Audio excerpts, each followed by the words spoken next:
Talk about maybe your understanding now of just how deeply corrupt everything is inside of these institutions, because we saw this during COVID and we started to really, I think people are starting to really tune into it, just how under the influence we are of psyops, psychological warfare. And that's what the CIA's, they're masters of it.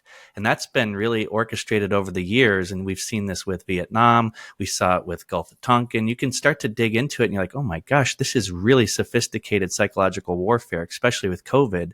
And it's going to keep playing out. But the thing is that people are so distracted and they're so willing to give up their freedom, their attention, and just be moving on with the quick dopamine hits. And I think it's really weapons of mass distraction at this point and trying to get people to actually care and pay attention to what is true. And sometimes it's hard for people because they don't want to acknowledge what doesn't feel good, but it's time to wake up and it's time to start paying attention to this because it's going to continue to happen.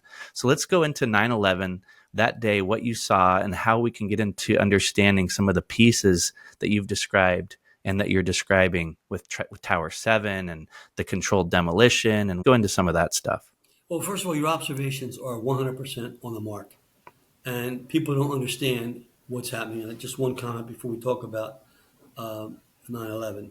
As the chairman of the Oversight Committee for all research funding for the military, it was about $180 billion a year. We have 100 labs, including DARPA and all the labs at our universities that do, MIT, Lincoln Labs, that all do this exotic black research. I was overseeing that, so I'm not some wacko making claims I'm not aware of. And much of that work, if it pertained to our security, I would support.